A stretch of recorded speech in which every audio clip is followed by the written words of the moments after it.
got Bleu Davinci online. What's up, Blue? What's going on, big dog? We go right to the heart because I know you're a busy man and I got shit to do too. This is how we gonna start this shit. Now everything is in the uproar thanks to 50 Cent.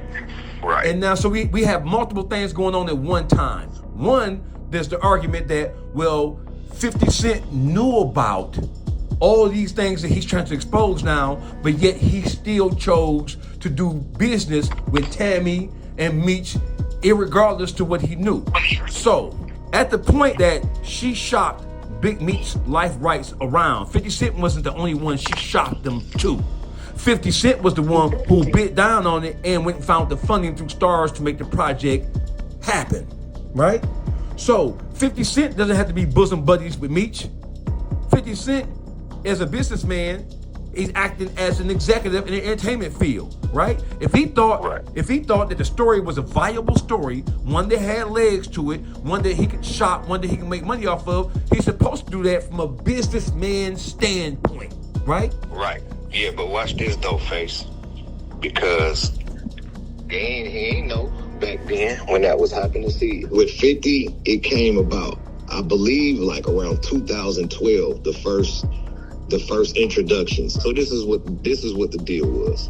Everybody knew that I dated this girl on the street in 03 and 04. Okay, this is years before she became an informant or any of that. She was just a regular chick, my older chick or whatever. Okay, I would not have her around the guys. I would not have her around the guys, like in the clubs and stuff while we was out active. I got all these girls outside in the streets. I deal it all in while we clubbing, and when I'm ready to go home, I'll call Tammy and have her pull up at the crib, and then she'll come spend the night and be at the crib. Meech had another house he lived at, and like me and my people, we all stayed together, like at this time, okay? So Meech didn't have a relationship with her. She knew who Meech was, of course. He was Meech, and that's my big homie, and she my bro. But she didn't have Meech's number. She wouldn't call him. They don't know each other like that, okay? It wasn't until we all went to prison. So somewhere along the lines between when Meech got locked up, and I believe like at least around 2008, they, which is Meech and Tammy, they became close and they went into business, basically. So hypothetically, maybe she was like, I can help you. I want to help you. What could we do? Let's get a movie. So from my understanding, this shit didn't start from trying to get Meech out of jail like that. It started from trying to attain the movie, okay? So this is where Cuff comes into play at. Because Cuff was the first one that was riding around with Tammy trying to get Meech a movie deal, okay? How do you know that, Blue? This is how I know. Because in 2013, I had a blue Bentley, right? And Cuff would come to Atlanta, and I would let him hold the Bentley so he could ride around because I knew he was trying to attract the deal for me. So, you know, he needed to look good and all that. So he would take the Bent, boom, boom, going to do it. What I didn't know is that he was going to pick up Tammy in my Bentley and ride around and go meet people to talk about Meech's situation. Now, in turn, he ended up landing a $25 million deal for Meech. Don't know. Cuff is the first, and Cuff don't even really be saying it like that. He's more on the illegal part than this legal part. So Cuff had, I believe it's MC Hammer's brother, okay? You look this guy up. He had him, he secured through him a $25 million for Meech's project. Was the first money that I ever seen come to the table for Meech's project, okay? But now, watch, this is where the shit get crazy at. If you do your research, you will see that Tammy secured the life rights initially with Morgan Creek Film Company and L.T. Hutton, the film producer and music producer, okay? She signed the life rights over to him, and they paid for it, $70,000. How do you know this, Blue? Because you know Blue is a fact. I don't speak unless I have facts or paperwork or something to support what I'm saying. So this is how I know that. Because if people know this, they know that I was in the movie Tupac. I played in that movie Tupac. I got killed did I get killed? No, I didn't get, yeah, I got killed. I got stabbed by Chauncey from Menace to Society. You know what I'm saying? So when I was on set, my first day on set, L.T. Hutton called me to the production office. When I get to the production office, he like, man, I'm sorry to tell you, man, but we ain't gonna be doing the BMF movie. And I'm like, damn, thinking I'm gonna be into this shit, cause LT my man and he got his hands on the movie.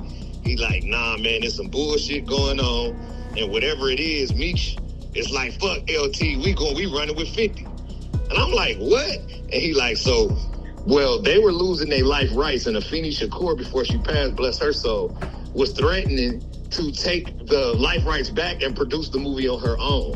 So that's why they hurry up and rushed into the production on that Tupac movie. Like, didn't even know that the movie was getting filmed, and one day they just start saying, oh, we filming a Tupac movie, and then it just came out. It happened real quick because they had to rush it. Well, when they rushed it, the Jew that was at the table with him didn't have his $15 million to put in with the film company. So what did they have to do? They had to cut him out, and they had to go find somebody else to put the movie in, to put the money in. But when they cut him out, Tammy and him and Morgan Creek, LT Helton was already at the table trying to get the BMF shit done. So what they did was said, and don't got to worry about Morgan Creek, we gonna run with 50, because 50 had a deal with the Jew. Okay, so 50 and the Jew was partners. The Jew was trying to be partners with, was partners again with LT Hutton and Morgan Creek. Once LT Hutton and Morgan Creek cut the Jew out of Tupac, the Jew and Tammy figured they gonna just take the shit to 50. How could they take it to 50 without it being illegal? Okay, because they had already sold the life right. Okay, this is how. Meech then motherfucking called, then threatened.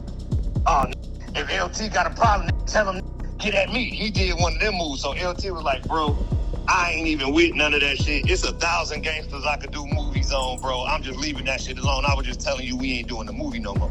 So now you got Tammy, the Jew, and 50, and they got their hands on the movie. But when it started going official, I was with Birdman. I think it was like 2017 or 2018. Because it was after me and Meech stopped talking, and I was with Birdman every day. I'm in Beverly Hills with Birdman, and I seen the shit come on, went viral, that 50 Cent had the movie, and I did a post. And people could look this post up. I was like, it don't matter who do the movie, it's only one way to tell the story, blah, blah, blah. Thought I was coming at 50. I wasn't. I was just making a point. You know what I'm saying? So that was like 2018. Now, this where the shit get crazy at. We know from paperwork, 2010, the investigation with Meech started, right? Right. 2009, Tammy Collins became a government informant, right? Right. Because the paperwork says when CS1 became a government informant, she was and had been a longtime friend of Demetrius Flannery. Okay, so they was already cool, and they had already been friends for a long time, is what the paperwork is saying. But she wasn't no informant yet. She didn't become an informant until 2009. Some people be like, Blue, they said that was your girl. She was a rat when she was your girl. No, the fuck she wasn't. She was regular. She didn't become an informant until 2009. I fucked with her in 2003. Barely a little bit of 2004. That was 5, 6. Right, this is the timeline. So now look, boom. 2009, she signed up to do the first case with Terry White. Why do she do the first case with Terry White? Because she came to them people with that information to work Meech shit, but who she came to was Meech's controlling officer. See, this is the fine points that people don't look at.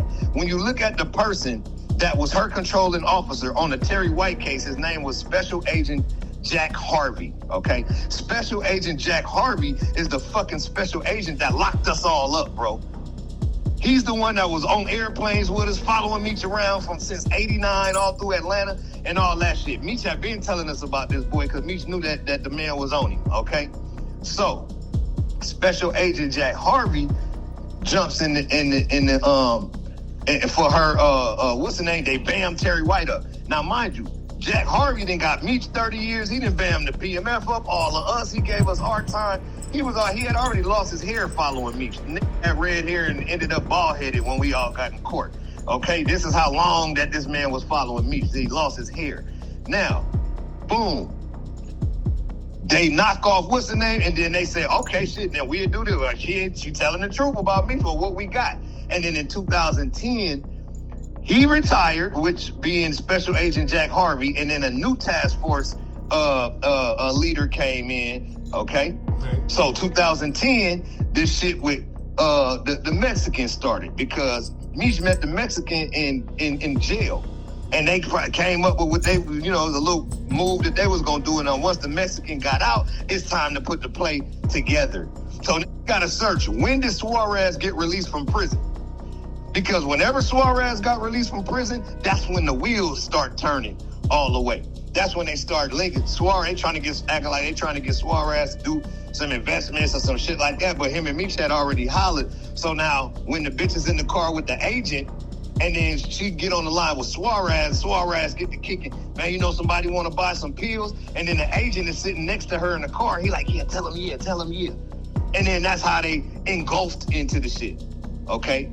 And then got it popping. So then once they, you know, planned what they planned and did all that, she had all the phones hooked up. It took years for the shit to happen. And then once it happened, they snatched Cuff and all them up. She was fucking the agents. When it came out in court and they put her and the agent on the stand and they discovered the infidelity, they had to throw that case out, bro. So that's why Meech didn't get out. If motherfuckers really pay attention, in 2018, it went viral on the internet that Demetrius Flannery was coming home. He was supposed to be coming home in like March of 2018. It was all over the internet. It was everywhere. People be acting like they don't remember this shit.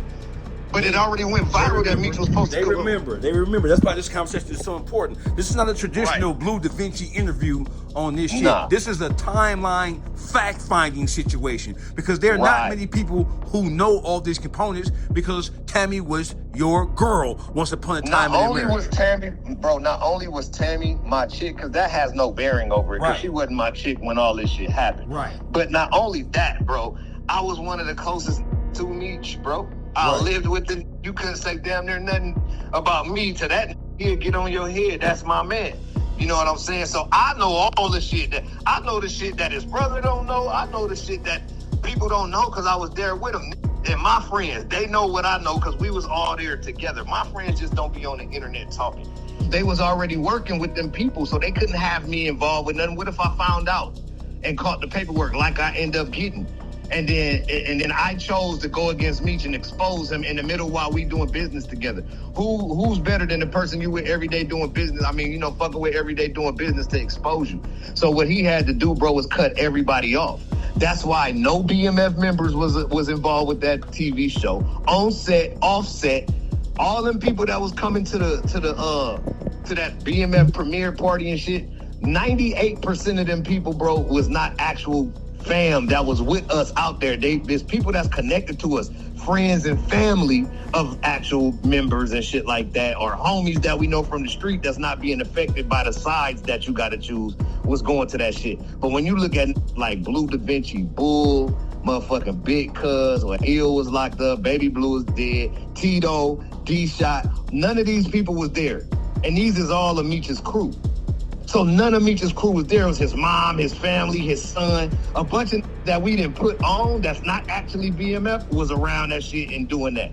You dig what I'm saying? Okay. So my next question to you is this. This is most important. What year did you have a conversation, as you previously reported and told it in other interviews?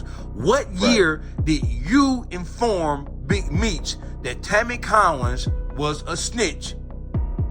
2017. So in 2017, I was on the phone with dude. This is the last time I ever heard his voice personally, okay? We on the phone, regular conversation, big homie, little homie shit. We just talking. And I have my man Tone with me over there, another dude. He from New York. He from BMF too. And he was like, man, ask me what's up with the TV show shit. And I was like, oh yeah, bro, what's up with that TV show shit? He like, oh, we doing it. He like 50 doing it. He like, y'all don't be saying shit to 50. You get to have a, you know what I'm saying, bothered and don't do the shit. He like, but I gotta wait to holler at Tammy to see where we actually at with the paperwork. And when he's mentioned her name, see, I had been talking to him and I had the paperwork, but he was on a jail phone for a long time, so I wasn't mentioning nothing. You feel me? He didn't have no private phone, so hey, he was on the regular jail phone that's being recorded, so I wouldn't bring none of the shit up. But when he mentioned her name, I automatically just was like, bro, you ain't heard what's going on with her, but she got your name fucked up in all this paperwork. And he was like, man, I heard some shit, but whatever it is, it ain't got shit to do with me. Stop right there. Stop right there. Right there. Right there. Right.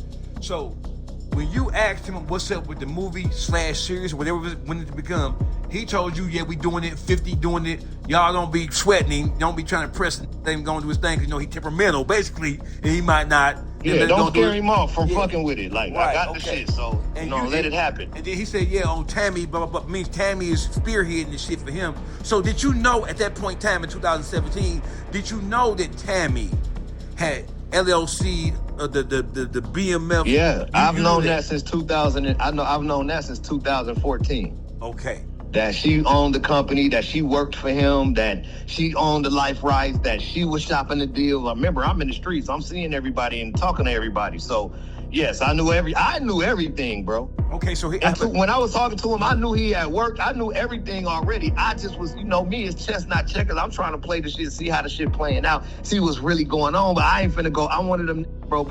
I want to have all the information before I make a move, bro. What year did she launch the conspiracy with the DEA agent to bang Cuffy?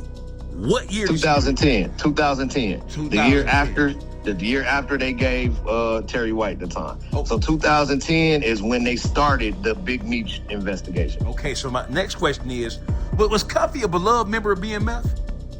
Magic, Cuffy's brother, was actually the beloved member of BMF. Now, Cuffy would have been a beloved member of BMF as well, but he was in prison.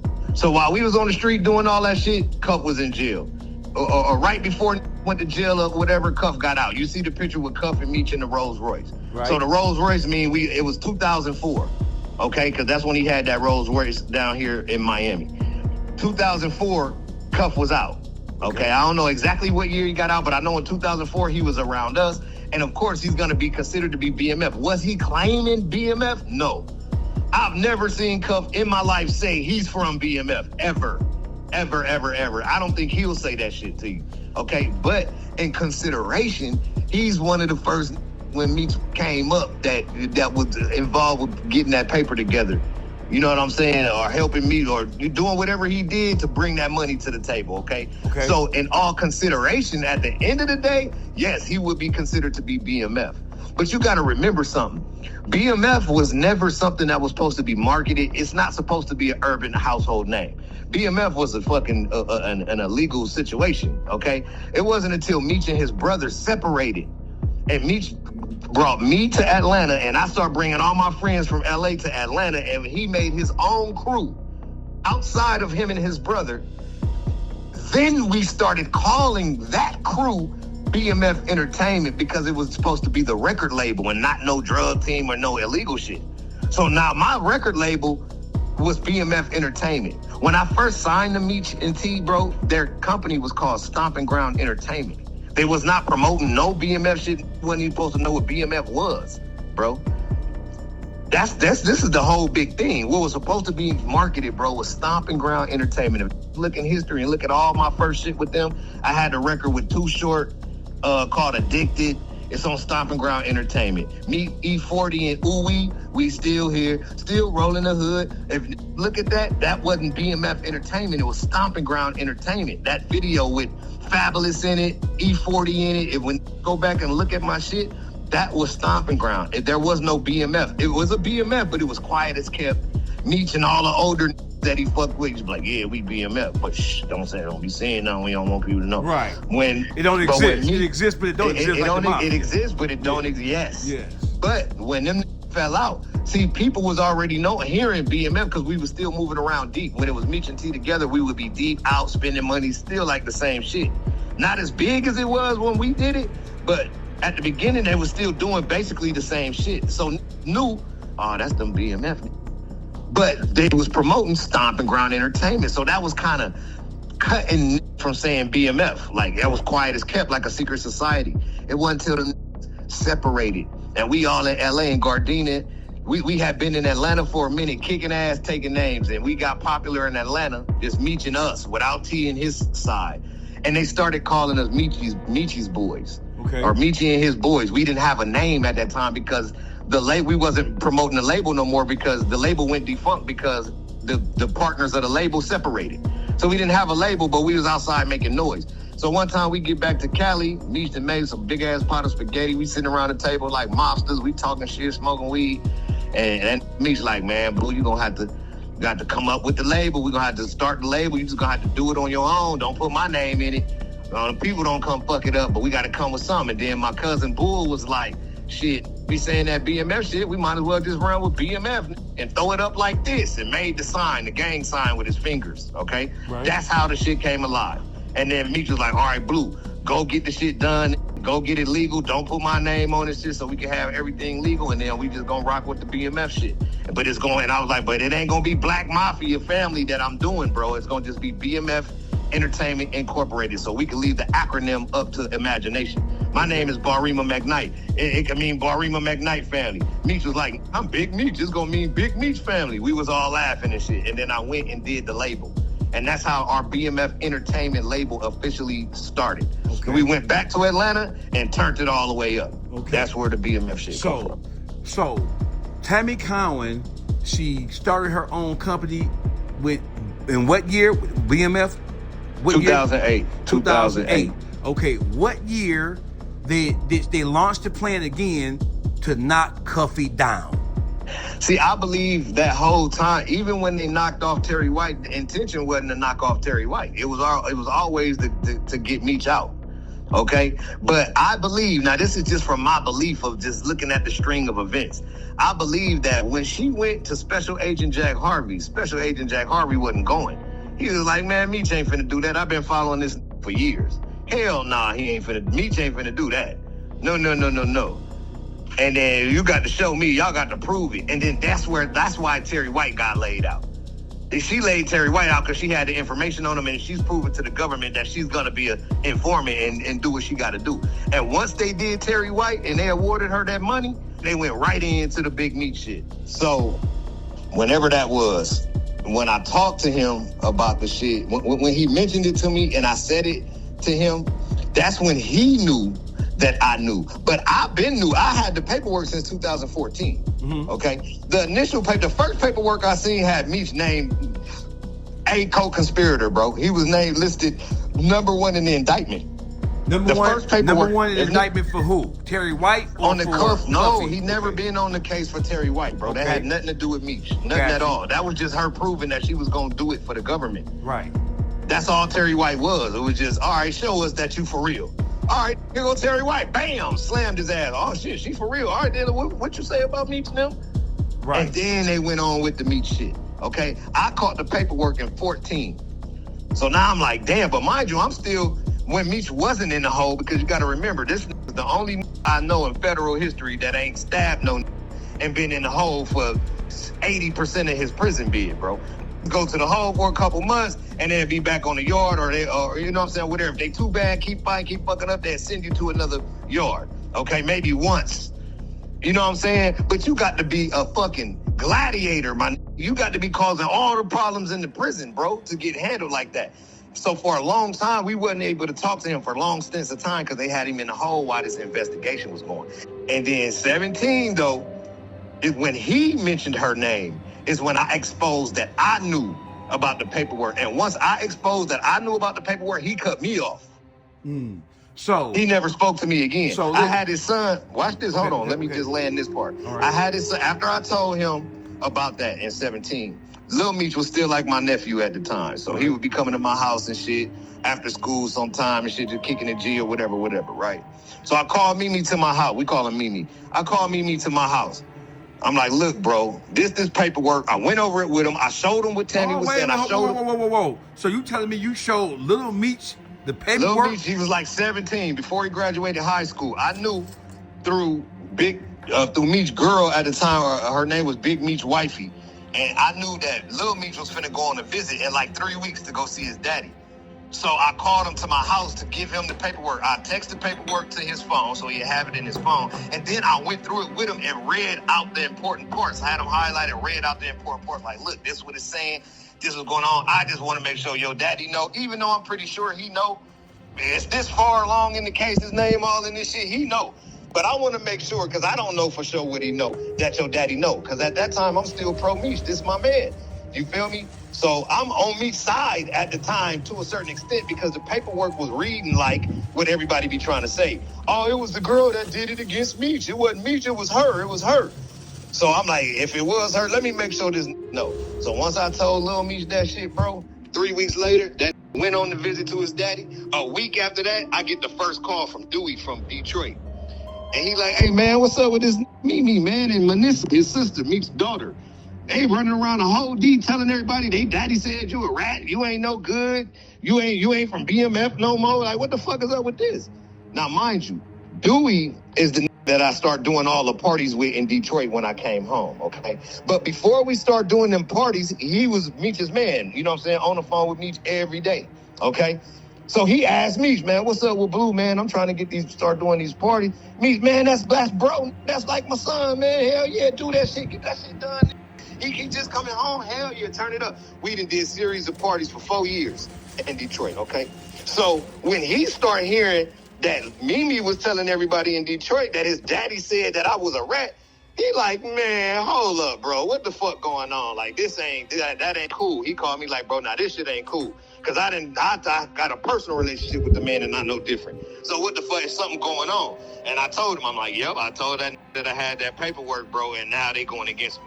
So that's how it started. It started way back then, before the show even aired in like 2017, 18. Motherfuckers in the D start, oh, Blue a rat. I'm like, all right, I'm sitting back. I'm like, all right, bet, I see how they moving. So I just let it play out because I had to sit there and see what everybody was doing and what everybody was saying. So it took me a while to collect all of the information. And once I seen how they was moving, once the show aired, and it started, and they started having them premiere parties, and all the people that was supposed to be quote unquote connected to BMF was pulling up. Oh my God, it went crazy. I had a chance to separate the men from the boys. I could see who was just groupie sucking and who was staying down, who was standing on 10 toes and gonna stand on some morals. And it was only like a handful of that didn't try to go fuck with them that I know. Everybody else went and tried to, and them had paperwork, already knew he was hot and all that shit. You know what I'm saying? So that's how that shit went. Okay, so my next question is, you told him that she was on fire, and he said it doesn't. What did he say again specifically? What was his response? He said, I heard some shit. This is verbatim. He said, I heard some shit, but whatever it is, it ain't got shit to do with me. And just by saying that to me, you sound stupid because your name is listed as A in the indictment. You looking like the motherfucking leader. You got the leadership role in the initial paperwork. See this paper, that motion that's out, them 32 pages that everybody be reading that tell the whole story. It don't tell the part that Meech was at the beginning, that Meech was locked up as conspirator A because he's on the side of the government. They pulled him from out the trouble part of the case. He never got charged with them. So you mean to tell me that everybody know that Meech set up this play, even, let's just say hypothetically, he didn't have nothing to do with setting the people up, right? All he wanted to do was run a play and told her, and she did it on her own, right? Mm-hmm. So once she told the police and wrapped them all up, how come Meech ain't get charged? How come his ass wasn't going to jail and in court with Cuffy? He wasn't even on the case no more, bro. He started off as a co-defendant to Cuffy and ended up not even being in the courtroom when all this shit was happening. The paperwork says that Meech instructed this girl to go do A, B, and C, correct? Yes, it says that. Then how could the fuck he not be the leader of the shit? He's the one that made up the whole play. Look, I need you to go down here, get with this essay I was with, then I need you to go get with this.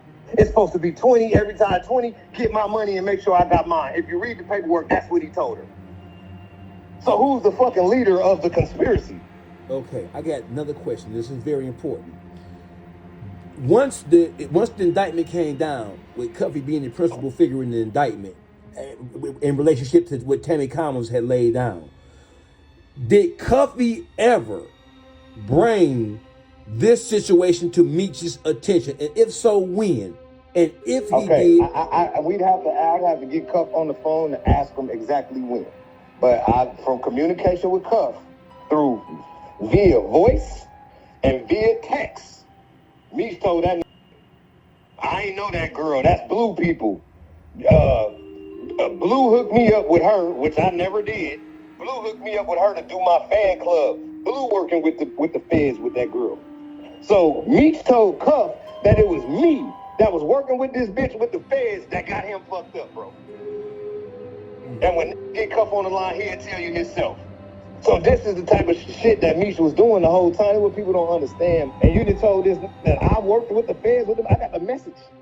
What Cuff tell me? This told me you worked at Cuff and told him St. Louis it's a no-fly zone for Blue.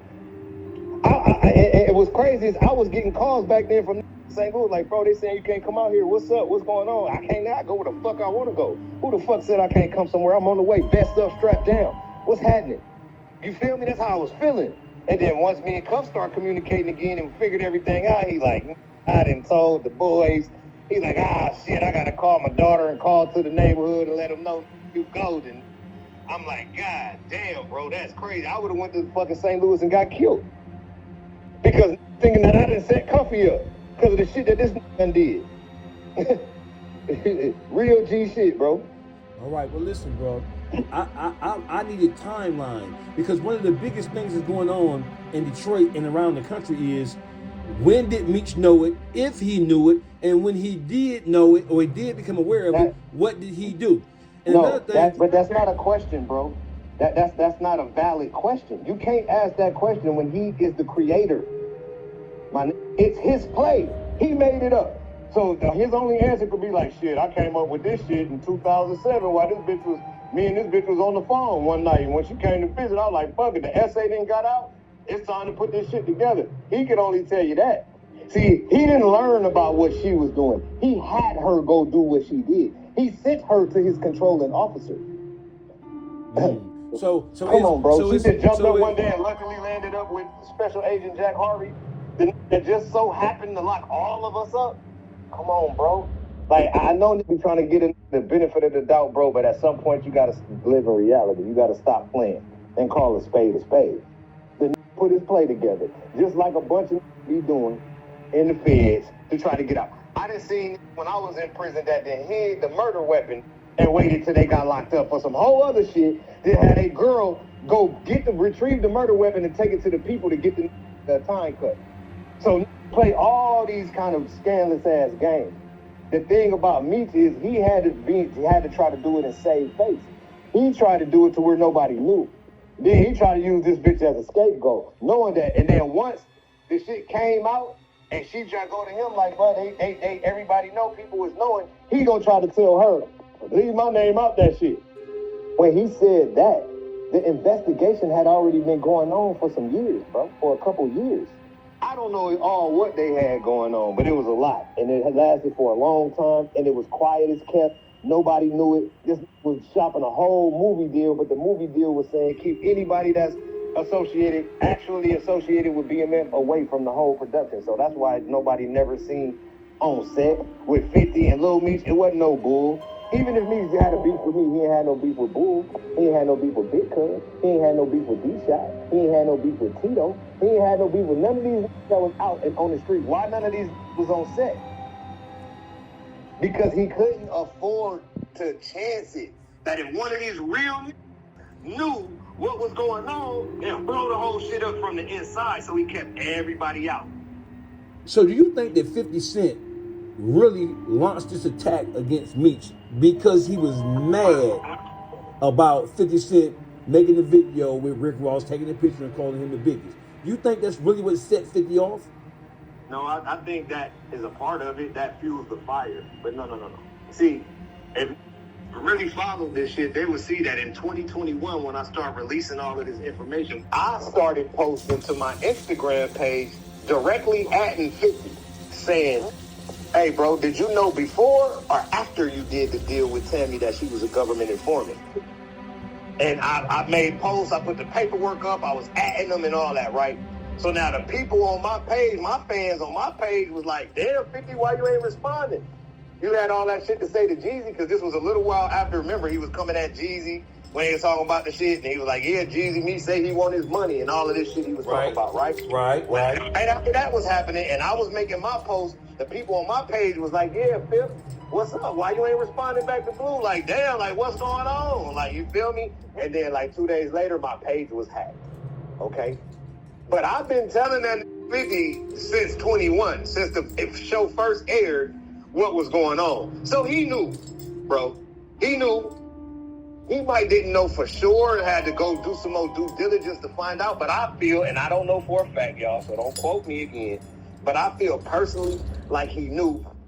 And then once dude took that picture, like he knew at least from 21 when I was saying it. He might didn't know from why they was producing it when he first met him and all that because it was quiet as kept.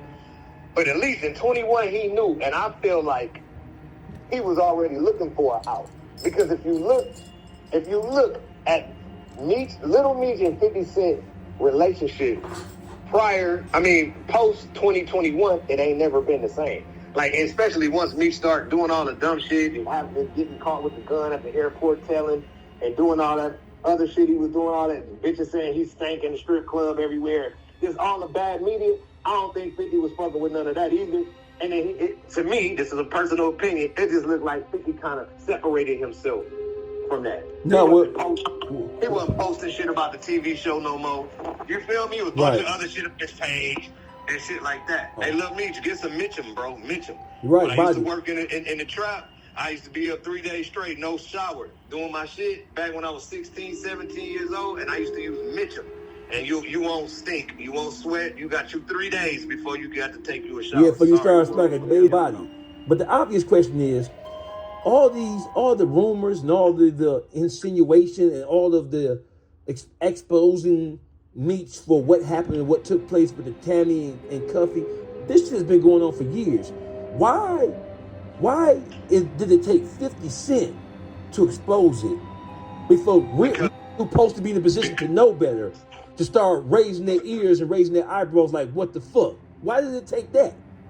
Because we in 2025, bro. We are in an information age, and there's no respect for word no more. It's only respect for popularity. That's why. So if you're not popular and everybody listening to every post you saying and rooting for you and shit, then your word ain't really valid until somebody like that stamps it. So now, what do I get? Man, everybody, my bad, Blue, I was calling you a rat. It really wasn't never no paperwork, and I could really see what was going on now. You know what I'm saying? At the end of the day, bro, I never was here to do nothing but set the record straight as it pertained to me and Meech in that situation. So the narrative at that point was, oh, man, Bleu Davinci told.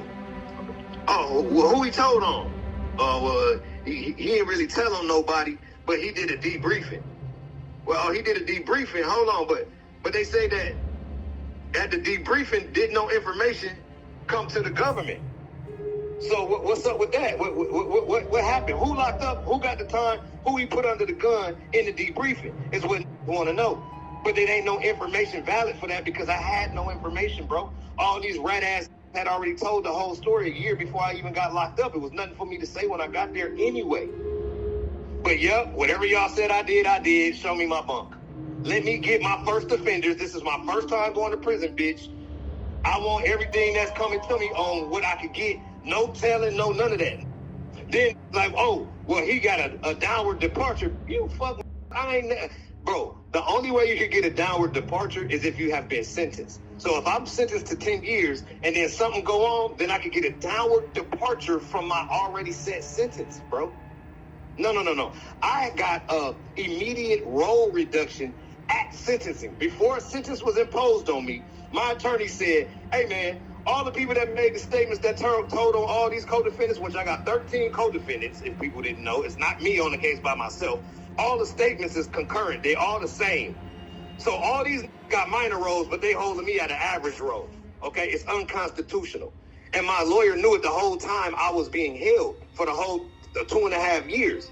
And he said, I ain't gonna say nothing so they could try to put some kind of motion in and stop it and fight it. I'm gonna wait until we at sentencing. And I'm gonna pop it up on them. And I'm gonna call for an immediate role reduction. So that's something that has to happen right now. And the judge got to look at it. And when he called for it, she looked at it and she said, I don't see why not. They called for a recess. The government called for a recess because I was in the right. And the judge knew I was in the right. And then the people came back and tried to enhance me a 924G, a felon with a firearm and a commission of a felony. But the judge wasn't stupid. She was like, okay, well, what guns was found at Mr. McKnight's house? And then my attorney could stand up and say, well, Mr. McKnight's house was never raided.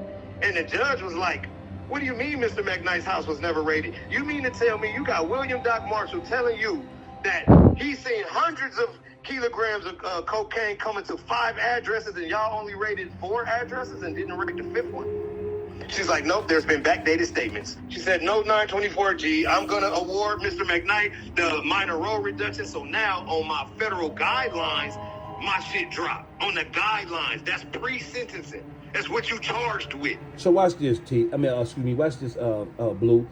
Why haven't we heard from J-Bo? Why haven't we heard from Calico? We have heard from J-Bo. No, J-Bo said he the paperwork. No. Oh yeah. If you the paperwork, and you that if your role in BMF is that serious, and if you are that much of a powerful player, and if you are that knowledgeable, how can you go all these years hearing this shit and not investigate this shit? And why isn't J-Bo saying nothing right now? Niggas is with that shit, bro. J-Bo is soft as a hot bowl of ice cream. And he ain't like that for real, bro. Any nigga that'll even get up there and say some shit like, oh, I don't need no paperwork, I'm the paperwork. You know he ain't no gangster. Ain't no real street, ain't no nigga that honor these codes and move by this shit that I didn't learn in these streets gonna ever let no shit like that come out their mouth, because what's supposed to come out your mouth is some shit like this. And before I say any ratty, I got to see it in black and white. I want to see what the government's saying, because they gonna tell the truth. They ain't got no reason to lie like that. They trying to put your ass in jail. They gonna tell you exactly what you did. Period. My last question. You know what I'm saying? My last question. At the beginning, listen, bro. At the beginning of this shit, I told this J Diggs, I said, bro, they took me to a debriefing meeting today. Right? As soon as I said that went off on, oh, you ain't supposed to debrief. That's ratting and blah blah blah. Hung up in my face and called Meech and told me this Blue debrief. Here go Meech. Oh my God, this the rat. I can't believe, man. It's my man. I love this man, but this a rat. No, J Diggs gonna make a song and explain that situation. But J Diggs never let me tell him that. Yeah, them niggas took me to a debriefing meeting, but what they didn't know was my paid attorney said, well, we could agree to this debriefing meeting because we ain't got no information for him. Look right here in front of us. In my PSR, in my pre-sentence investigation, everybody done told the story backwards, forwards, upwards, downwards. It's information that I don't even know all over the place in this paperwork. So what do I have to add to that shit? I don't gotta add nothing to these story that they already told the whole story from beginning to end 66 times. So that was my position. All right, now I'm confident. I can come here. Yeah, look, I did everything y'all said I did. Shit, I don't give a damn. I'm taking a plea anyway. But shit, I don't got nothing to add to it. What you want me to make some shit up? Yeah, that spaceship came out and dropped some bricks one day. I don't got nothing to add to y'all story, bro. They done told the whole story. Taking too long to lock up, bring it back, bring it back. You was short anyway, so bring a stack, bring a stack. All that Jeezy done did, Meech allowed to not be a part of or not be compensated for what we did for Jeezy to even get to that point. That was all on Meech. That was Meech and Jeezy together by themselves while Meech was on the ankle monitor when Jeezy signed all them record deals. You feel me? So he telling Meech, hey man, Def Jam talking about giving deal and motherfucking Puff and motherfucking Jazzy Faye, motherfucking Block. I'm finna get 2 record deals at one time. Meech over there high off double stack pills with bitches from the strip club stripping in the middle of the night, drunk, telling Jeezy, hell yeah, it's finna be on, my. But he ain't telling Jeezy, wait, hold on. What? They talking about contracts and all that? You holler at Blue, where we at in there? How much we entitled to? I'm gonna get my money back. I done spent all this motherfucking money on your ass. He ain't give a fuck about none of that. Me just want to party, have fun, say he connected to the artist. He not thinking. Because if he was thinking, he would have stopped and said, boy, all right, hold on. I don't want my name on none of that shit. But you know Blue run all this music shit. That's why I even know you. Blue the one that sent you up here to me. Blue the one got you in the studio. Ain't you in Blue studio every day right now? Oh yeah, so holla at Blue and make sure he know what you got going on from about that studio. See, Meech ain't been no grown man and did no shit like that. He kept me in the blind because nobody made. I knew I had Jeezy in the studio. Jeezy would call me every day, sending me the songs that he recording and all that. I'm just waiting till me say, all right, y'all come back. We got a handle on what's going on with these people trying to charge me for these 2 bodies. So y'all come back. We was waiting for that time. But before he say that, by the time, bro, that said come on back and come back, I had to come back to Meech. To Jeezy with 2 record deals, my nigga. And finish doing the video that we were doing before all the shit happened. I was filming that Raw report. So when you see that Raw, if you watch the Raw report, the BMF Raw report, at the beginning of it, when we in the studio talking and all, and I'm in the studio, that's before the shooting. Then after the shooting, it come back and you see me throwing the actual event. So you see the night of the event and all the people, and Jeezy had signed the record deals. It was some months apart, but it's connected together, make it look like it's all the same time. So beforehand, I was fucking with Jeezy, and after, I never fucked with Jeezy again. So the second half of that video, when you see it, and Jeezy saying, oh, this mad at me, and blah, blah, blah, he's saying it on the video, and I'm looking at this like the police that he is, and all that shit, son, and this all in the videos, because I didn't fuck with him no more. The problem was this. Meech was high, bro. And he don't know how to make decisions. He ain't understand. He can't see in the future. None of that shit. None of the shit that it takes for you to be a real boss. He had. The only qualification he really had, as far as I'm concerned, is understanding how to move a bag. Right? He should have been management for moving the bag, and somebody else should have been the head of the BMF to know what to do with the finances and shit like that, bro. So our kids and shit could have trust funds and shit to come, grow old off of and shit. We was making money under BMF Entertainment, bro, that we could have been doing shit with the money. He would take the money, buy a Ferrari, you know what I'm saying, go to the club, do all the shit instead of the legal money that we hundreds of thousands of dollars in legal money, bro. They ain't buying no buildings, no property, no nothing, bro. He didn't want to hear no idea. Man, I don't want to hear what no talking about. Fuck that. I know how to get money. If you doing what I'm doing, fuck him. I don't want to be legal. And then by the time he finally tried to do it, he was already under investigation, and the feds was across the street watching the whole place get built. They watched our opening night at the Club Fuel. It's the only thing that I watched him do besides the record label as a real investment, bro, was Club Fuel. And the feds was across the street in the furniture store upstairs behind the tent filming everything. You feel me? That's what was going on, bro. That, to me, bro, just horrible decision making. The horrible decision to say that I was a rat without having the paperwork. Because had he went and had his lawyer go pull the paperwork on how the people found that limo, it leads you to Ralph Sims, the person that testified and the person that told the police to go get the limo. I never talked to the police to even mention no limo. Try to put a thing together.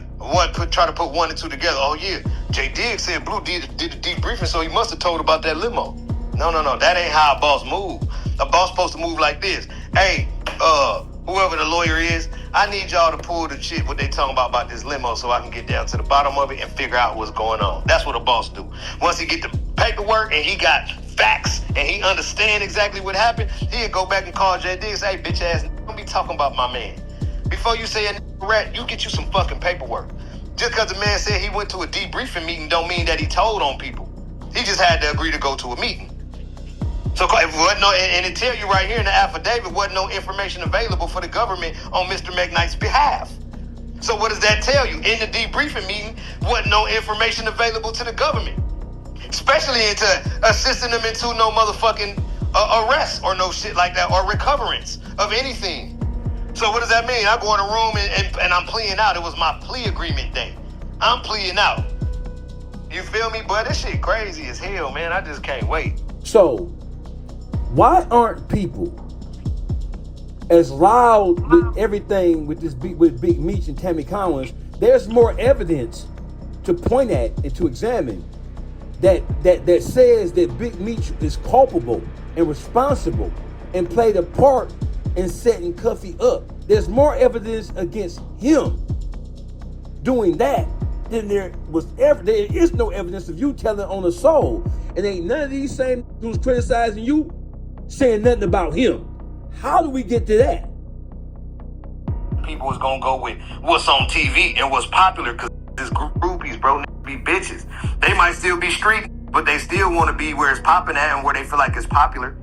So if a feel like, oh, this a movie, oh, Big Meech on, all these Rick Ross with them, all these, I'm with them, what Blue talking about, they not gonna care about no paperwork or not. Everybody's saying this, so I'm going with this. It's gonna take a needle in a haystack like Blue. I'm just built like that. I'm cut from a coffin from the 60s and 70s, bro. I'm a 78 baby, and I'm cut from a coffin that was doing they shit in the 60s. This is what you don't understand about a person like me from LA, gang member where I'm from. I've been doing this shit since I was fucking 17 years old, at least, bro. Actively. Okay? Outside, getting shot, busting, doing all the shit. Why Meech like me?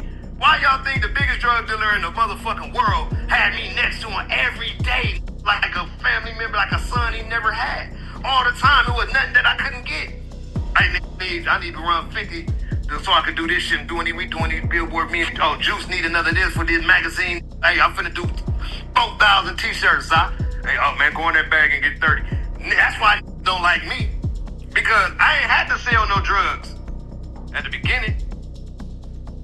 And I get whatever I want. I'm spending more money than these making selling drugs. And I ain't sold nothing. Ain't like that, bro. I got all the popularity. I got the cameras out. I got the song. I got the celebrities next to me. I'm like this. Around, yeah, they with us, but a lot of they don't like that because I'm getting the shine. I ain't even selling no drugs. Because it's my job to market and promote this shit and turn this shit into a household name. My job wasn't to sell no fucking drugs. My job is to make it to where you could say you BMF and people know what BMF is. That's why I'm spending all the money, and that's why people know what BMF is today. Yes, Meech might have been accumulating the money, but I put the marketing dollars where they needed to be for people to know what this shit is today. They know what Meech look like, know what his voice sound like. None of that shit till he met Bleu Davinci. He had been out for all them years, right? You see pictures on the internet with him in the club in the straw chairs with the glasses on with the chain. But everybody in the world didn't know who that was. When I met Meech, he didn't want to get in front of no camera. Yeah, and he should have been in front of a camera, right? Look, so he like this, man. Shit, what I'm supposed to say, man? Like, shit, come on, Blue. My brother, that's how you gotta say, bro. Say the shit that you be saying for real, man. Why you got these music people talking to me, man? They gotta talk to you. You do that music shit. Go look up my videos called "We Still Here," bro, from 2003. You will see a timid Meech on camera for his first time acting. Yeah, your deal don't mean nothing to me, man. I'm not even supposed to be talking to this dude. Get Blue on the phone. Somebody get Blue on the phone, man. Guess who directed his acting? Me. Benny Boone directed the video, but I directed Meech. That famous video where he got Tone Bird and Grip from St. Louis them behind him, and he like, yeah, I'm all, we all got our own. You fucked this one, you fucked that one, or you got your own, and all that shit. When he was talking, it's so famous. Man, supposed to take that video at 11 o'clock in the morning, Dawgface. It was 10 o'clock at night before he got in front of the camera. He got to get high, take pills. He timid. He one of them kind of people. We frontline this shit. I'm a frontline animal. You know, he like, oh shit, y'all got him? He one of them kind of guys, you know what I'm saying? Not saying he a hoe, because he'll get down, he'll fight. I ain't never seen him do it, but I'm pretty sure he'll bust that. Oh no, I seen him bust one time when they put the gun on my head, try to rob us at his house, tried to do a home invasion on us at his house out here in Miami. It's when I first got to know him and shit. Like, still doing the stomping ground shit, I think. Or maybe right when the stomping ground shit first ended before we started the BMF label. And it was at the crib, we got home, they came up in the garage, put the pistol to my head trying to rob us. I'm like, I got a chain on from the swap meet. I ain't got no money yet or nothing. I'm still a broke crip from LA. You feel me? So, but then that night, that did run down when the Meech upped on him, and then the turned around and started running, and then I like, nigga, go get him. Like, well, Meech kind of froze, looking at me a little bit. He went out there, he did bust that shit one time. Boom. But that was it. One shot. Boom. And he can't run back in the garage. Like, out here, you'll get a year for every bullet in the clip and blah, blah, blah, saying all that shit. But outside of that, my Dawgface, I'm going to tell you the real answer to the main question you want to know, bro. It's because is hoes and they opportunists, bro. That's why. That's why the rest of the people that we could look at and we supposed to respect as being real ain't public, ain't talking about it, because they just want to see how it play out. Because no matter how it play out, whether he a rat or not, if it turn out on his side, they got a chance to be with him by not speaking out against him. And everybody waited for that opportunity, bro. I'm telling you. You know how I know? I already knew that, but you know how I know for a fact? Because most of them is trying to hit me. Right now as we speak. All in my gram, I've been changed my number. I knew all this shit was coming. You got my brand new number. I had my number for 9 years. I wasn't doing nothing illegal. I ain't need to get rid of my number. Everybody had my number. Soon as I knew that was coming home, I knew what I did in 21 and saturated all this information. I changed my number so quick because it's going to separate the men from the boys. It's going to show me who I fuck with, because everybody that got to call me through Instagram, it mean that we wasn't in communication because you don't got my number. So that means you was with that shit that they was on, so stay over there and die with that shit. Bleu Davinci, why do you think Big Meech hasn't said anything about this prior to coming home, when because it exploded prior to him coming home? Why do you think he hasn't said anything about this? Why hasn't he addressed this? Because the only way to save face, he would have to lie to save face, and gonna pick his lies apart. So it's better to say nothing than to lie and then have to keep trying to explain your way out of all these lies. Because he's not gonna come out and just say, yeah, I did this shit, fuck y'all, what y'all gonna do? He's not gonna say that. So he also not gonna come and try to lie about it and everybody prove his lies. Because you can't lie around the truth when the information is available, bro. That's why. So he just gotta shut up and don't say nothing. And whoever fuck with me, they do, and whoever don't, they don't. That's where it's at right now with him. He gonna keep acting like nothing. He gonna keep trying to promote the party and all the shit like this shit ain't even going on, like it don't affect him. But I see the picture on the party. I see his face. It's sagging downwards, not upward, like gravity pulling his face down. Because that's his sorrow. That's how he really feel. I know the man. I know his face is always up. Look, in that picture, that whole shit is naturally hanging down like a motherfucking Dutch hound or something. That bro, he looked, I could see it in his eyes, like he was, when they took that picture of him, that was thinking about what's going on now. Guaranteed. He's like, damn, bro, this shit. There is no way that he's not thinking about this shit. There's no way. And I'm not saying it just because hypothetically, I'm saying it because of the look on his face. In the picture, if you look at the picture from that concert, and that's black and white of him, and you zoom in on it, you can see the sorrow in his eye. You can see the worry.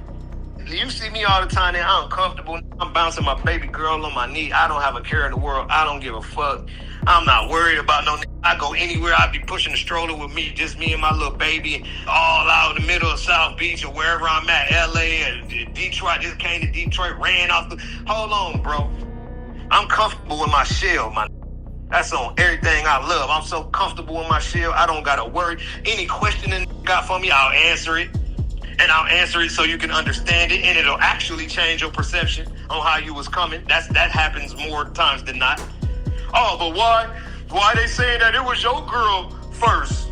She must have been a rat when she was with you. All this type shit. Nah. Here, look, I sent him to park.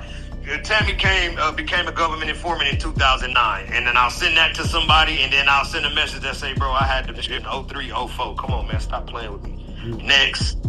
So like anything anybody ever try to say, because when you write, bro, and when you telling the truth, bro, and you speaking your truth, it's like the full armor of God. Like you can't be beat. How could you be beat with perfect answers, man? So it's nothing that nobody could tell me in this situation that I don't answer and tell them exactly how it went, no matter what their ideology is. See, everybody else is looking in trying to figure out. I'm trying to tell you what I already know from being on the inside. See, that's the difference between me and everybody else. Right?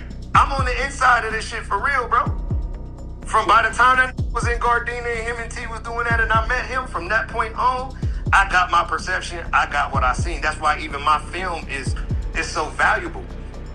Okay, now look, if Rick Ross talking about doing a movie or something, so now he with me, so Meech gonna give him some information to do the movie. Guess what's gonna happen? It still ain't gonna be my shit because number one, it's not gonna show Meech working with the feds. So you're not gonna get the whole real story. And number two, you're not gonna see none of that frontline shit that we were doing because Meech was in the house put up while we was outside doing all the shit. He come out in the middle of the night when it's time to go to the club, but we outside sweating all day, gotta take 2 showers during the day, nigga, promoting up and down the South Beach Memorial Weekend squabble with coming back telling him what didn't happen. We gotta come back and report to that what's going on. So I bear more of the information of the lit part of BMF than damn near anybody because I was, of my unique standpoint, I was in the middle because I didn't have to do the drug and I was the only that was able to fuck with other people. See, the homies that didn't do no entertainment and no rapping or no shit like that, they wasn't even allowed to bring around. You couldn't bring your homeboy from your hood with you when you put up on us. You gotta come by yourself if you are able to be around. But Blue can fuck with anybody he want because he's doing the music. Niggas didn't like that. What you mean, bro? This my man, bro. I been grew up with this. I don't give a fuck. Leave that nigga where he at or you stay your ass with him. That's what Meech will tell you. If he's inviting you somewhere or allowing you to come and be around us. The actual members were not allowed to bring people around. That's from BMF, that's there day in, day out, I couldn't bring people around until Meech understood who I was and my character. And then he started like, oh shit, oh your cousin got them pills, shit, get your cousin out here then. Boom, my cousin pull up, he a loc though. You feel me, he gonna kill something, Nutty Block, Compton, Crip.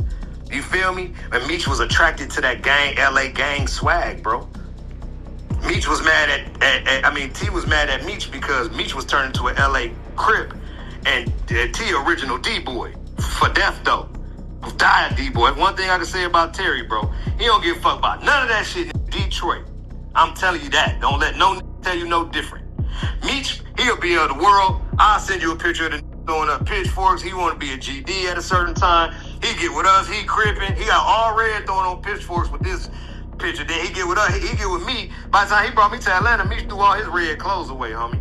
That's how his crippin' went. You couldn't light a blunt with a red lighter in his house. You couldn't drink out of a red cup, a red plastic cup in his house. That's how his crippin' went. He ain't have no hood.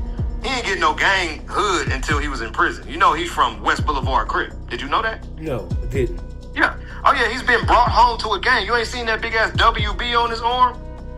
That stands for West Boulevard. The name Diablo put him on West Boulevard Crip. Why did he become West Boulevard Crip? Somebody would ask. Well, when he first moved to LA, he was living with a that lived in West Boulevard Crip, so he met all of them that was from around there, so he knew him. So when he got to California, Lompoc, then one of them that run the West Boulevards, named Diablo, big old light skinned with long hair like Meech, put him on West Boulevard. He got the tattoo and all that shit. So that's why I went back to LA a little while ago, like, oh, this finna get out.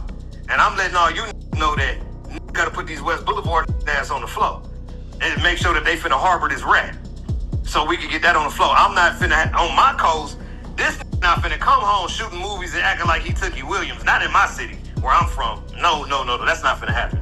I don't know what he gonna do in the D or down here where I'm at in Miami, whatever. In LA, you ain't finna come high side and play games in LA. I'm gonna get you rolled about that motherfucker immediately. You know what I'm saying? So I had to go and look, I put the paperwork on the floor because none of these watch the internet.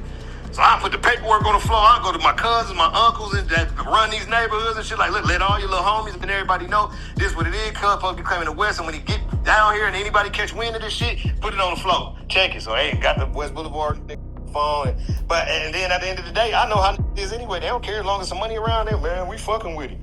I know what they gonna do. That's just gonna cause some problems on the West Coast. I'm like, nah, fuck y'all niggas, y'all niggas the rat. He try to diss the homie. He's gonna become for some Crip shit, West Coast shit. I got a question for you, bro. Okay, here's my question. So, BMF as a concept, the initial players were born in Detroit, right?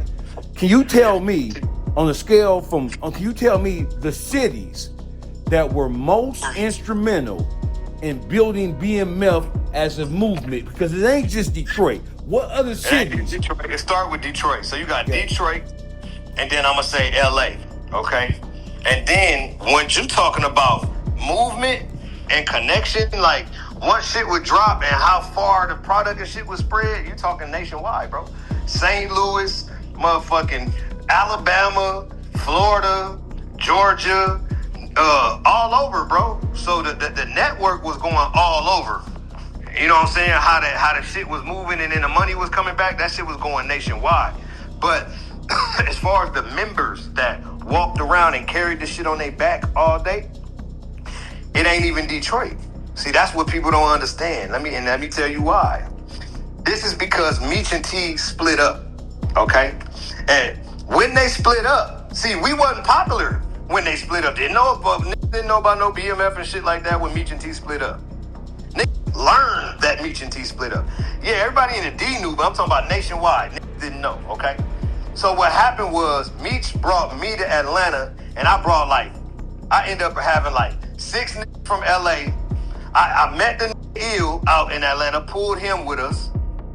Met the Omari rat ass. You got ill, and then Woo from Alabama.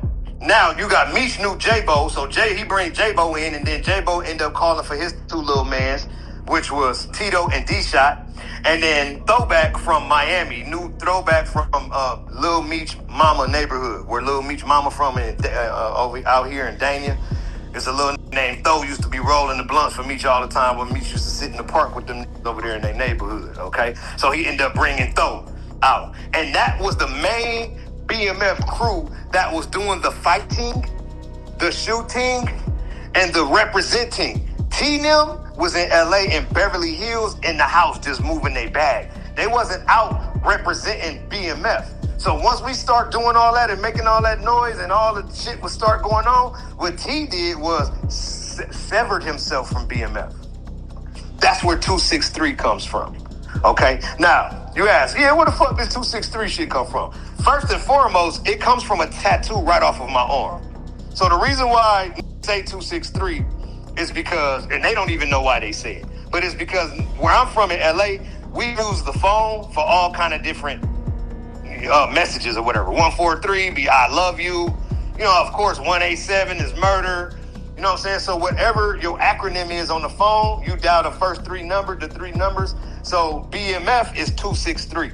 So I was getting a tattoo. I still got it on my arm to this day. I'm gonna take a picture of it and send it to you. But it's a gun. It's my arm holding a gun, right? And it says death before dishonor, and it says BMF on my arm. And on the drawing on the shit, he had BMF on the gun. And I'm looking at my shoulder, my neck, all these fucking BMF places I got BMF on me. I'm like, bro, don't put BMF on the gun, bro. Let's put 263 or something. So it just don't say BMF, but it still mean BMF. So once we start going crazy and T and Meech was separated, T wanted to separate himself from what we was doing with BMF, so they started branding 263. They told everybody they're no longer BMF. Don't call them that. That's Meech. That's them in Atlanta. We out here. We doing our own shit. We 263. So all they T-shirts and everything, tattoos, and they even got the weed company now, and they done built a big brand off of it. It's just not popular like what we branded as BMF. You know what I'm saying? He started as BMF, but he let go of it like right around, I would say, 2002. Because none of them was at my first big video shoot with Benny Boone. That was just all BMF, and them was doing 263. So when you asking me what states is really responsible for marketing that BMF shit, I'm gonna tell you Cali. Because we the ones that was with Meech moving him around, bro. You know what I'm saying? And then the other nigga, we was the most of us was from Cali that was with us. It was more from Cali than from anywhere else. Ask me how many from Detroit was with Meech's crew. Ask me. How many? Yeah. One. Guess who it was? Who? Meech. Yeah, this what people don't know, homie. This why T ain't like his brother no more. I'm trying to tell you, bro. I was there. I watched it. T hated that relationship with me. It was like I was turning into his brother. So here, I have another question for you, brother. The shit that's going on with Meech right now, right? Is that a Detroit problem, or is it because BMF was a nationwide organization, it is a countrywide ghetto problem? How should niggas be looking at it? I mean, a problem as far as what though? Like a stain on a Detroit stain. needs to try to fix it. Yeah, a stain. I mean, shit. no, it's not a stain on Detroit because I know too many D boys that's 10 toes, bro. I can't put what he did on y'all state. That mean you talking about Dawgface, you talking about Ray, you talking about all my niggas over there from 100 fam, you talking about all my niggas in Southwest, you talking about I know on the West Side, you talking about everybody I know from Detroit. No. Them ain't did what Meech did. Meech did that shit on his own, made his own fucking decision, bro. He got to live with that shit. So it's a worldwide thing that's aimed at Meech and not a worldwide thing that's aimed at Detroit. Yeah, I don't see saying, you know, all them Detroit is rats. Like, no, you don't know. So hell no. No, Detroit, y'all stand the up. My thing is, I just wish that more. See, I see the streets is with understand what's going on in the D. It's just the rappers and the artists that I didn't get. Like, why is all you running to go fuck with this? Even if it was just rumors of the shit, I wouldn't be going to fuck with no. That's probably how I feel about me. Oh, everybody's saying blue toe, so a lot of trying to won't fuck with me or something. I don't fuck with anyway, so I don't feel it. I don't see it. You know what I'm saying? To me, it don't make no difference. Don't get me wrong. That move that bag. I can't take that away from that red hair boy. He could put one of them programs together. But logically thinking, bro, he's piss poor. He sucks. He fucking sucks at thinking like an average, everyday grown man and making decisions, bro. His decision making is fucked. When it comes to that shit, he's fucking John Gotti or something. Like, he got it together. I got you, bro. So listen. That's what I got to do. Say what up, Dawgface. Yeah, I see. It's happening slowly but surely, Dawgface. You one of the only, bro, that really stood and started trying to do it now. But like I told you the other day, before you did that shit the other night and came like that, how you came, these Wasn't saying nothing, man. It's the BMF shit for life, man. BMF, baby. BMF Entertainment is in the house, you guys. Black Mafia family. Black Mafia definitely standing up. BMF Entertainment Squadron. When you think about BMF as a brand, right, and you think about everybody that made money off of BMF, the brand, you don't think about nobody from BMF. Shit, at this point, not even Meech, because with the Tammy shit, like, I don't know what Meech got. Maybe Lil Meech got some money for acting or whatever, but as far as the money that's coming back from that, the money go to Tammy. All right, so now look, from way back in the day, you got, let's say the first bad decision was this. After the shooting of Wolf in Atlanta, 3 days after that, Meech got locked up. Okay, or like 2 or 3 days after the shooting, Meech got locked up. Okay, a couple days after he was locked up, he called a shot to the streets to all of us and say, "Hey, everybody from BMF, go back where you from." You know what I'm saying? Like, get up out of here. It's hot. We got to figure out what's going on with this shit, and then once we get a hold of it and figure it out, then we'll come figure out when we all coming back and convene again and be back together down there. So wherever state you fucking, we had people from different states that was with us. So everybody from different places: Milwaukee, St. Louis, Detroit, Texas, Atlanta, Cali. You know what I'm saying? Florida. We got people from everywhere, and I'm whatever state you from, just go back to your state until we call everybody back. All right, bet. We go back to LA. So we go back to LA. Okay, I had just started a 45-day studio session, $45,000 session, 45 days with Curtis at Patchwork. And on the third day of the session, the studio happened. The fifth day of the session, I was on the plane. We was all on the plane on the way back to LA. Like the sixth day of the session, I guess, would have been the next day when I got to LA and I'm trying to handle the music business that we got going on or that I got going on. I make a call. I have Jeezy stay in the studio and keep recording. I don't stop the session or pause it or no shit like that. I have Jeezy keep recording. A couple weeks go by, they ended up letting Meech out on a bond, I guess it was a bond or whatever before they ended up dropping the charges or whatever. They had him on house arrest, and that's when you guys see the Raw report. And he got the all white on, and he's like, "Man, all this is about Bleu Davinci. If Bleu Davinci don't make it, we don't want to make it. I wish I could be there tonight, but somebody will holler at me in the morning." And what we're focusing on right now is Bleu Davinci. All our independent focus is on what Bleu Davinci gonna do. If he take off, then we take off. When he did that interview, that's when he was on house arrest with this anklet. And during this time, even if you watch that Raw report, it'll show you where Jeezy was at with us at the time. I was just introducing Jeezy to everybody as far as being with BMF at the time. So it wasn't at a point where he was close with Meech prior to the shooting. He was close with me and whoever, like other people that rap or whatever around the BMF shit, but all of that was all this. We Black Mafia family. They looked at rappers and shit like, oh, no, rap fucking with Blue. So they kind of shunned per se. You know what I'm saying? To a certain extent. You know what I'm saying? Until blow up, then they all try to jump on the dick. But in the beginning, like, they the big gangsters and you a rapper. That's kind of how the stigma is. You know what I'm saying? So anyway, I tell the Jeezy to record. And whenever we come back, we going to start dropping the tapes and blah, blah, blah, blah, blah. Now, this is my label, my company. I didn't pay for the studio time. My engineer in there, I didn't hire the whole staff, but I just left it running and left Cuz in there recording.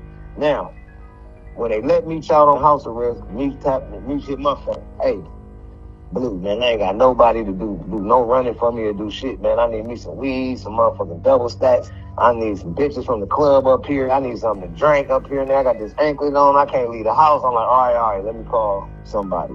So I found like, all I got is really Jeezy to call because everybody else really gone or laying low because they don't know what's going on after these murders. But Jeezy in the studio every day right there. I talk to him all the time. Say, damn. Call him. I'm like, bro, dude needs you to come up there and be doing some shit, go to the club, give you some bread and shit, go to the club and bring girls back and all the shit, bro. He just needed to come up to the house. He's like, all right, bet. So he came up to the house. And when he went up to that house, that's when they developed a real close friendship during them next few weeks or whatever have you. And this is also the same time where Jeezy signed all the record deals. So if anybody that know about BMF or anybody that like might even jump in your comments that say, Man, Blue ain't lying. I remember this time, or I remember this. They'll remember me saying that anytime you would ask Meech back then something about music or entertainment or whatever, he would always put you off to me. Like, man, shit, bro, you gotta ask Blue. I don't know nothing about that music shit, man. Whatever going on with that music shit, ask Blue. That's his field. So, while Jeezy was in my session and making the music, you had, like, the labels was in Atlanta, all in the studios trying to figure out what was the next thing. You know, BMF was bubbling and shit already, so they was already coming in there when I would be in the studio before I had even started this session.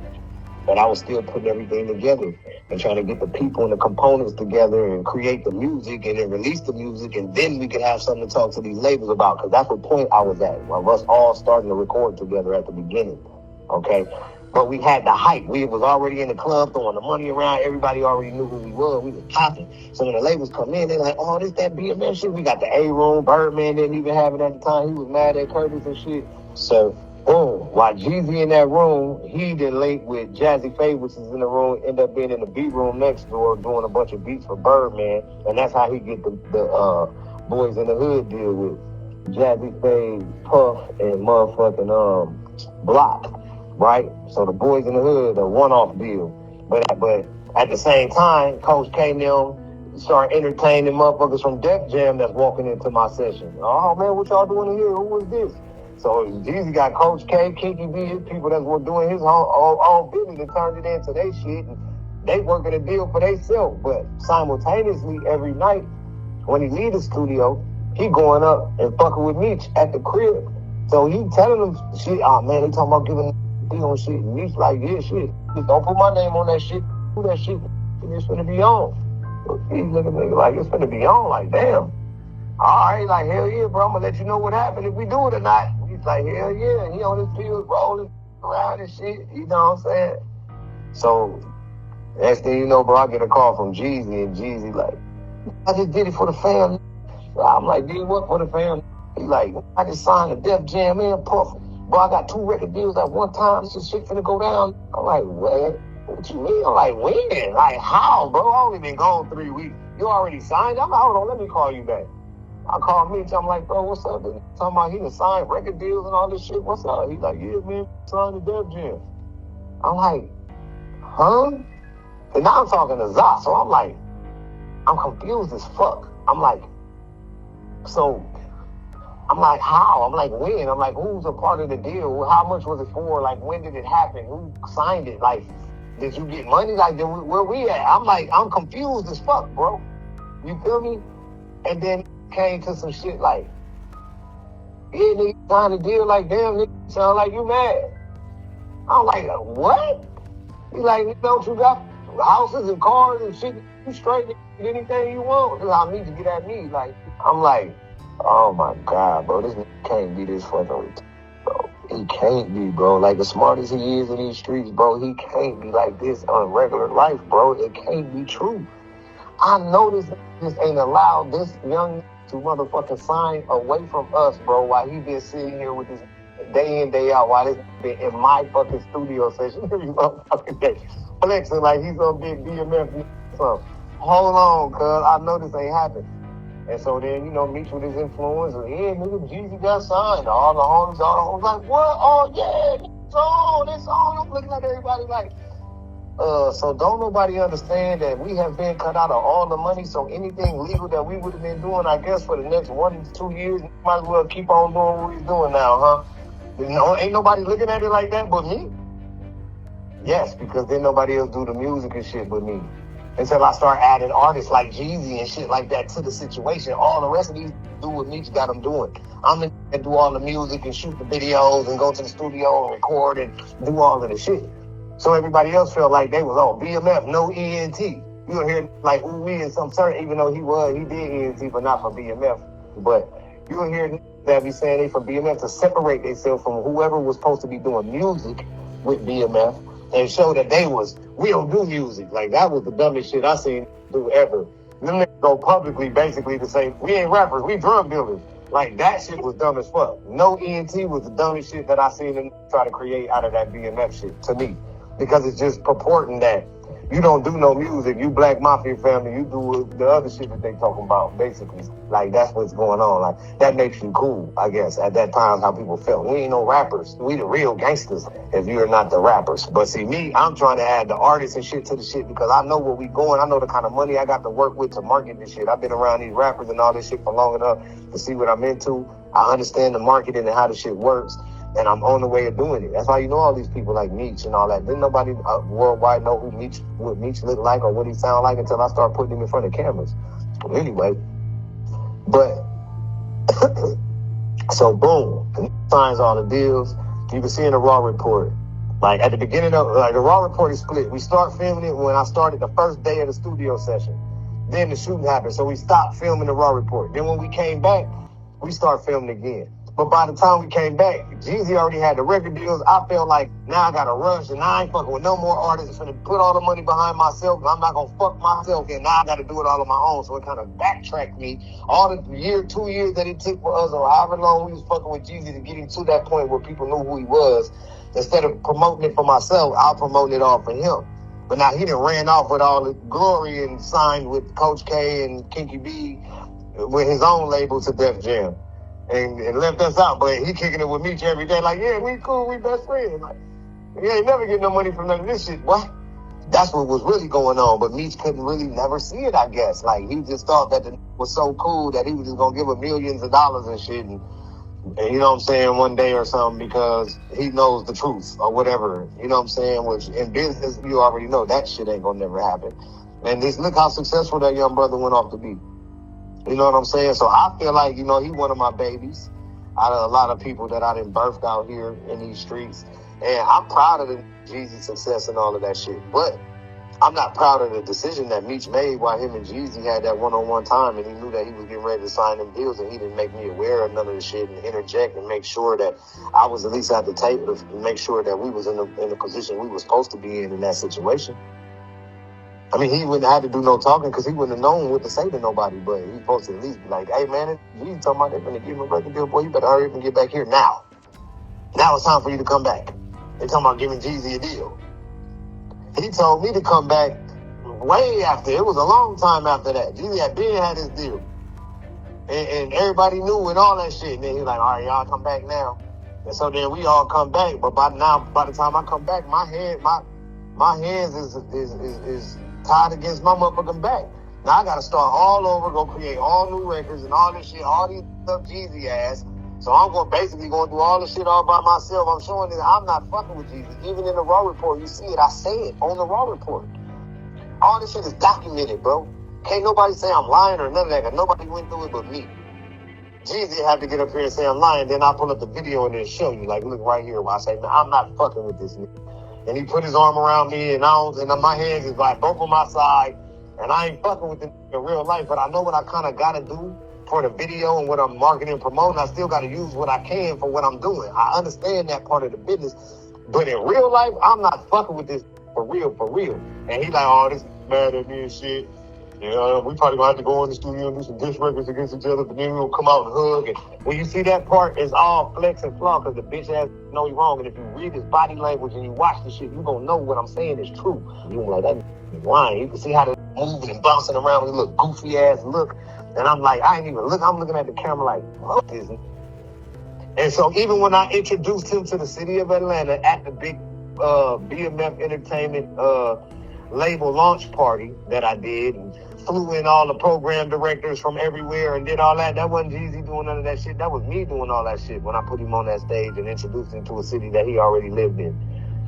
That was me putting all that shit on. That was us out there lit with the ice sculptures and with all the ice, with all the horns and the records that the people were singing in the club. And Jeezy put a couple of them, but that was all my shit at that time.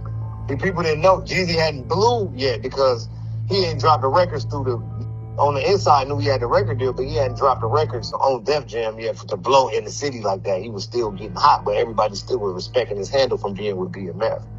Point in case is Meech fumbled the whole Jeezy shit. Okay? Meech fumbled the whole Jeezy shit, bro, because it happened on his time.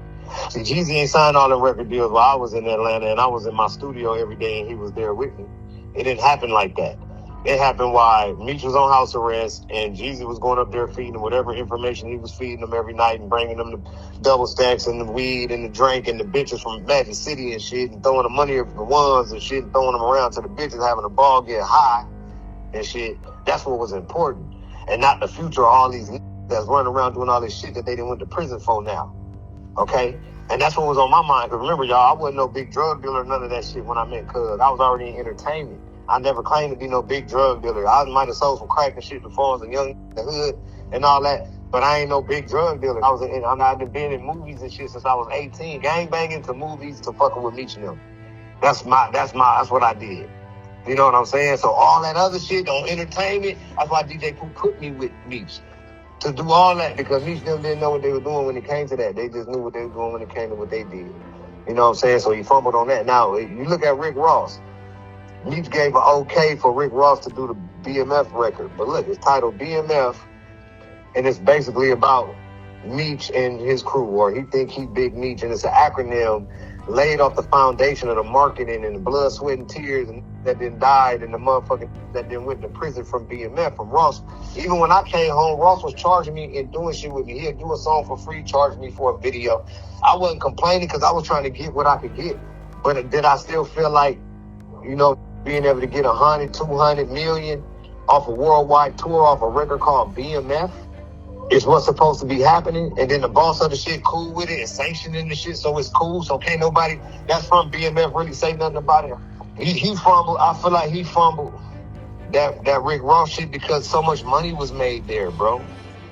Hypothetically, personally, if it was me that had that power over the BMF situation at them point in times, then I would have made sure that I entered into some kind of agreement where monies would have been dispersed to set individuals, to certain individuals from the proceeds of whatever it was that was going on. Out of all this shit that ever used BMF for, do y'all think they just let you use Mickey Mouse whenever you want to? And then Walt Disney Corporation just say, yeah, y'all can use Mickey.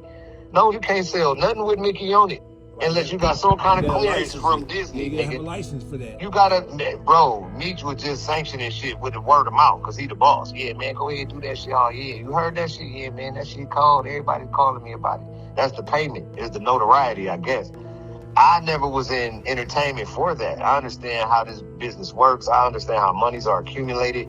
And I understand how contractually you could be tied into a point system inside of entertainment, bro, that keeps all kind of families that hold these points and shit fed for the rest of their life. At least something coming to the table. You got a plethora that was there with me during the time that made him popular. Okay? Remember, he was doing what he was doing since the D in the 80s or whenever he started doing what he was doing, but he wasn't no worldwide household name, bro. He became a worldwide household name after he did these certain amount of years with this certain band of people. Okay? And it was, and that revolution was televised at that time via DVDs and, you know, Smack DVDs and whatever we was doing, getting magazines and showing up in clubs and, you know, showing and proving, putting in the work actually on the street, not just saying it on the internet. This is how he got popular. But that band of people that supported each other, not just him, but each other through that shit, they have received not a benefit from anything that has had to do with the BMF shit, period. You gotta remember, bro, I mean, sad to say, and not taking no shots or nothing, but T-Side denounced BMF when we was out there in Atlanta getting it in and making a name for the shit. Okay? They turned into 263. They told everybody, call us BMF, that's them, that's they shit. We 263. They got all their tattoos branded. I'm talking about rebranded. They sell all the clothes, merchandise, weed companies, everything turned into 263 because they were rebranding. They didn't jump back over until that movie shit became official and then T became involved with it and shit. Then they back was on some BMF shit every once in a while saying it. I really don't be claiming BMF still, to be honest with you. That shit just for hype and clout, where they fuck with the BMF name tag. To be honest, if we gonna be honest and put the shit on the floor, T and them didn't fuck with us while we was in Atlanta doing that shit we was doing. They ridiculed us. They said we was doing too much. We gonna be the reason why everybody got fucked up. The LA with them was gonna tell. This was all the words that was being said back while all the shit was going on. Meech didn't give a fuck. He was just having a ball outside with his group of people that all agreed to get out there and do the same thing with each other. You know what I'm saying? And he just jumped on his program. All right, you got the vision. This got the entertainment and talent vision. Boom, put them shits together. And we gonna work our way up out the streets at some point. Maybe Meech didn't care about stopping or being free from that shit at no point.